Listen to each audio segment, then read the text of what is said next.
Talk about just this whole big homie concept and why I consider this to be the big touch. Because when I talk about that class Y community, there's the other side to who that community is, and they're people. They're real live people with warm blood and beating hearts, and chances are, you've probably met a felon or two in your life and didn't even know it.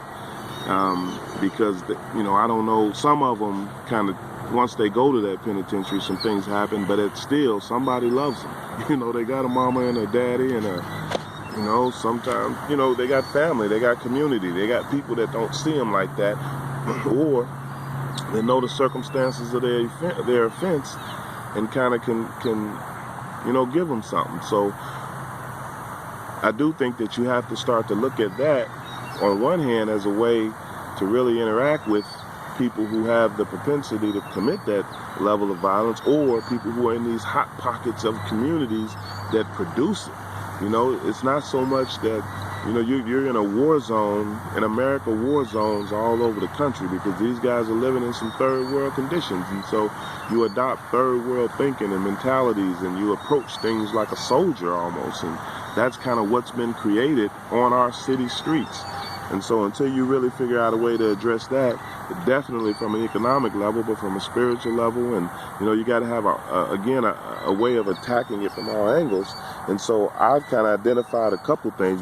One being relationships. I really, over the years, the work that I do has been about just kind of building relationships and trying to find ways to mass produce authentic touches, and get groups of people together and get them feeling a certain way about the topics, particularly around education and self-reliance and growth and developing yourselves and opportunity, taking advantage of opportunities and networking and things that kind of soft skills that pull people up to the next level. I try to focus a lot of my work around just really harnessing that.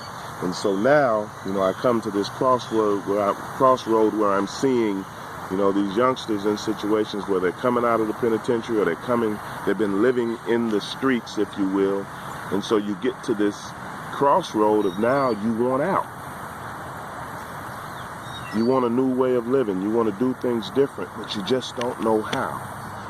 And the real tricky part is, most of the time, by the time those guys get to that point, they've burned so many bridges that people aren't just, knocking themselves over trying to get to them to save them or to help them.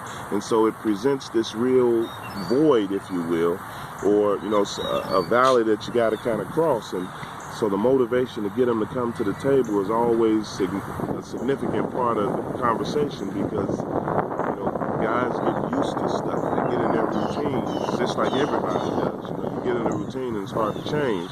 And so you really do got to address that question of, can I do it and is it worth it? And so as you can start to motivate guys to say, yeah, you can do it because there's help here. There's resources. There's processes and things that other people have done, but you got to be able to be real with it. You got to be able to present only what you can deliver on, and maybe a little bit more, but with the understanding that this is a stretch. We're going